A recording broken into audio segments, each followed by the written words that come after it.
వార పరిహారం ఆదివారం నాడు రావి చెట్టు కింద ఆవాల నూనెతో పిండి దీపం వెలిగించడం వల్ల జీవితంలో సుఖము, సంతోషము, శ్రేయస్సు కలుగుతాయి.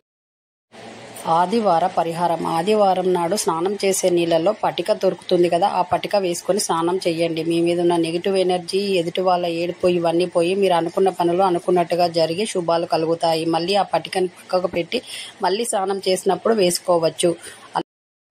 ఆదివార పరిహారం అప్పుల బాధ పోయి త్వరగా కోటీశ్వరులు కావాలంటే ఆదివారం నాడు పడుకునే ముందు రాత్రిపూట ఒక గాజు బౌల్ నిండా దొడ్డుప్పు తీసుకొని దాంట్లో 5 లవంగాలు గుచ్చి అన్ని రూములు తిరుగుతూ అప్పుల బాధ పోవాలని మొక్కుకొని ఆ గాజు బౌల్ ఎవరు తాకని చోట పెట్టి తెల్లవారు లేచిన తర్వాత ఉప్పును పారే నీళ్ళలో వేయండి. ఆ లవంగాలను అమ్మవారికి ధూపం వేయండి. త్వరగా ఆదివారం నాడు చీమలకి పంచదార వేయండి. ఇలా వేయడం వల్ల లక్ష్మీదేవి సంతోషిస్తుంది. అలాగే తులసి కోట ముందు నెయ్యి దీపం వెలిగించండి.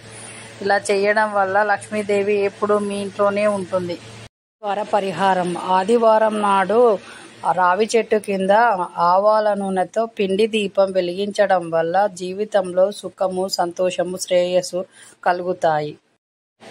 ఆదివార పరిహారం ఆదివారం నాడు స్నానం చేసే నీళ్ళలో పటిక దొరుకుతుంది కదా, ఆ పటిక వేసుకొని స్నానం చేయండి. మీ మీద ఉన్న నెగిటివ్ ఎనర్జీ, ఎదుటి వాళ్ళ ఏడుపు ఇవన్నీ పోయి మీరు అనుకున్న పనులు అనుకున్నట్టుగా జరిగి శుభాలు కలుగుతాయి. మళ్ళీ ఆ పటికను పక్కకు పెట్టి మళ్ళీ స్నానం చేసినప్పుడు వేసుకోవచ్చు.